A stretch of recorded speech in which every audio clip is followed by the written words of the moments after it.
Bonjour, bonjour, chères auditrices et chers auditeurs. J'espère que vous allez tous bien. Je suis très contente de vous retrouver à travers cette vidéo qui va commencer par une question toute simple. Êtes-vous dans l'état d'esprit d'une personne comblée? Autrement dit, êtes-vous heureux? Si vous sentez que vous ne l'êtes pas, ou à des moments où vous ne l'êtes pas, cette vidéo est pour vous. Je vais essayer d'énumérer quelques habitudes qui peuvent être un obstacle au bonheur. Cela permettra dans un premier temps de les identifier, ensuite de les changer pour passer d'un état de mal-être vers un état de bien-être. Si vous êtes attaché à au moins la moitié de ces habitudes, c'est que c'est le moment de commencer un vrai travail sur soi pour pouvoir vivre pleinement sa vie de manière assez sereine. Donc, reprenons la définition du mot bonheur ou l'origine du mot bonheur. C'est le mot bonheur se compose de deux mots, bon et heure avec H-E-U-R, qui veut dire augure, donc de bon augure ou de mauvais augure, qui s'est transformé en présage et qui est devenu tout simplement le mot chance. Donc, première habitude à observer en soi ou chez les autres, c'est un signe comme quoi la personne n'est pas heureuse ou est malheureuse. Quand on critique et quand on juge les autres, dans l'intention ou pas de rabaisser l'autre ou de l'humilier, dans ce cas-là, on a une mauvaise habitude qu'il faut absolument changer. Comment la changer? En essayant d'accepter la différence et de respecter les goûts et les choix d'autrui. On critique très souvent en groupe ou individuellement ou avec des amis, des proches, l'autre, comment il est habillé, comment il parle, comment il est fait, comment ceci, comment cela. Donc, tout ce qui ne correspond pas à nos goûts, on le critique chez l'autre. Donc, c'est une habitude à essayer d'éviter ou à essayer de s'en débarrasser, tout simplement. Les habitudes, on peut s'en débarrasser si on fait un travail sur soi et que, au bout de 21 jours de travail sur soi, on arrive à installer de bonnes habitudes et à se débarrasser des mauvaises. Donc, il s'agit de la première habitude, critiquer et juger les autres. Deuxième habitude, qui est très fréquente aussi, due au conditionnement de la société, c'est le fait de se comparer aux autres, soit en bien ou en mal, euh, de se critiquer. C'est une manière de faire un auto-sabotage et ça pousse à la perte de la confiance et de l'estime en soi. Et bien entendu, ça bloque le progrès. Plutôt que de se comparer ou de critiquer, il est peut-être plus judicieux de se comparer à soi-même, comment on était hier et comment on est aujourd'hui et comment on pourra évoluer pour demain. La troisième habitude, c'est écouter ses peurs et ses craintes. Regardez le personnage sur la photo. Les peurs deviennent un ennemi, alors que normalement, la peur ou les peurs sont des alliés. Il faut les écouter, ces peurs. Il faut aussi les approprier, les comprendre. Elles sont là pour nous protéger des blessures et des expériences du passé. Passons à la quatrième habitude. Beaucoup de gens vivent dans le passé, soit un passé nostalgique, glorieux, avant j'étais et maintenant je ne suis plus rien, soit un passé qui est douloureux avec des expériences et des déceptions, des humiliations qui alimentent le regret, le remords et la culpabilité. Alors plutôt que de vivre dans le passé et oublier qu'on est dans le présent et oublier qu'on a un avenir devant nous, un avenir que nous construisons nous-mêmes par nos comportements et nos habitudes. Donc, il faudrait peut-être penser à tirer les bons enseignements de ce passé, à pardonner à soi-même et à pardonner aussi aux autres et essayer d'avancer. La cinquième habitude, c'est les personnes qui jalousent. Regardez le regard de la dame vis-à-vis de de son interlocutrice.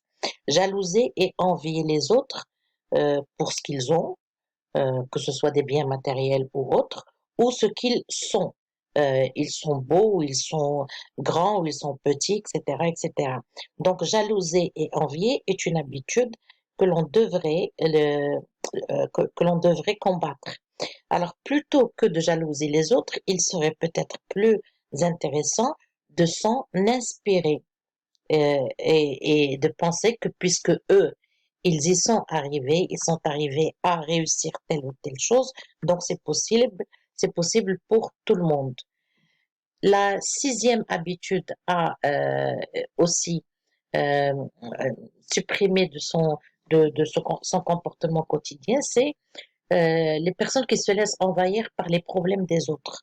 Donc, il y a des personnes qu'on a le malin plaisir à, quand j'ai un problème, je vais appeler telle personne parce que elle m'écoute quand je lui parle. Donc, la personne qui écoute les problèmes des autres par gentillesse, parce qu'elle ne sait pas dire non, par euh, empathie, etc., etc., elle s'entoure en général, elle attire en général des personnes à caractère plaintif qui se positionnent en victime et donc ça fait partie des personnes nocives pour soi.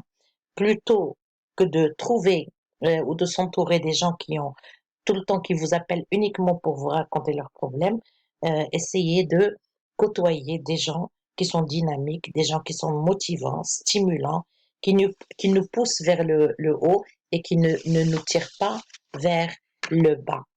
La septième habitude, c'est quand on manque de discernement entre ce qui relève de notre propre responsabilité, ce que l'on peut changer autour de nous et dans notre vie, et ce qui ne relève pas de notre responsabilité et de toutes les manières qu'on ne peut pas changer.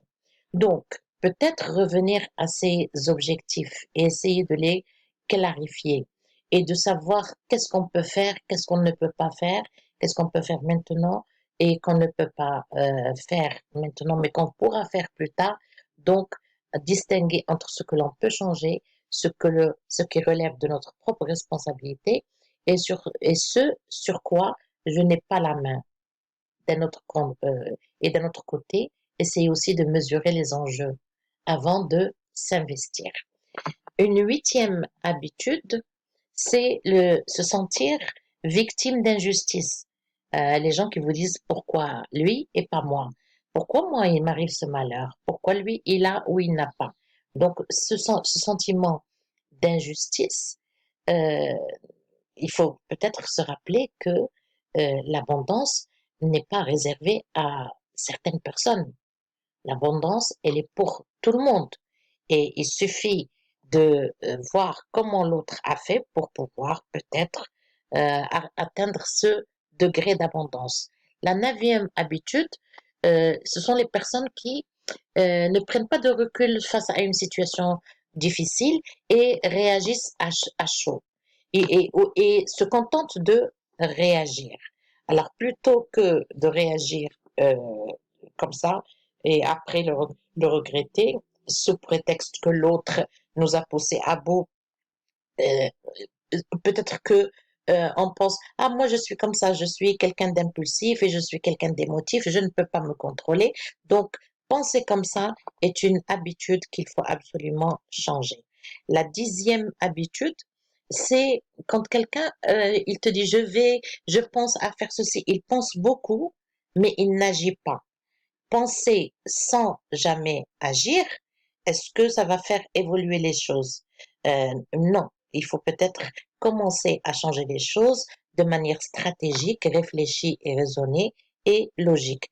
La onzième habitude, c'est les gens qui n'ont aucune connexion avec eux-mêmes, qui n'ont aucun rituel, qui ne prennent pas un moment dans la journée pour penser à eux, pour faire quelque chose qui leur fait plaisir à eux et qui n'ont pas de moment de silence. Ils sont toujours dans l'action, dans l'autre, etc., etc.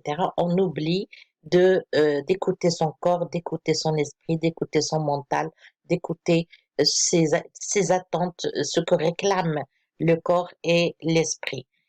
La douzième habitude, quand on est entouré de gens négatifs, et ça, on le répète très, très, très souvent, et donc il faut quand même identifier les gens négatifs pour pouvoir s'en éloigner, ce sont les gens qui ont ces habitudes-là et qui ont un impact négatif sur vous. La 13e habitude, c'est se donner des excuses. Oui, je veux faire, mais il me faut ceci ou cela. Donc, je ne vais rien faire en attendant que les conditions soient réunies. Se donner des excuses, c'est une manière aussi de fuir l'action et on n'est jamais parce que on n'est jamais à l'aise parce qu'on sait que nous sommes en train de nous cacher derrière des excuses et des prétextes pour ne pas agir. La 14e habitude, ce sont les gens qui ne prennent pas ou qui n'assument pas leurs responsabilités et qui remettent tout sur l'autre. C'est à cause de la malchance, c'est à cause de X, Y, Z, c'est à cause de l'État, c'est à cause de la société, etc., etc. Et enfin, une 15e habitude, les gens qui n'ont confiance ni en eux ni en les autres. Alors ces gens-là, ils doivent absolument travailler sur la perception qu'ils ont de la vie, du monde, de leur, d'eux-mêmes. Ils doivent travailler absolument sur ça. Alors rappelons que, avant de vous dire au revoir, que les habitudes sont faites pour être changées. Rappelez-vous aussi que 21 jours de travail sur soi pour éloigner une habitude est possible et soyez heureux. Merci de m'écouter, merci de m'encourager, de petits pouces bleus, etc., etc., les habitudes des youtubeurs et des blogueurs.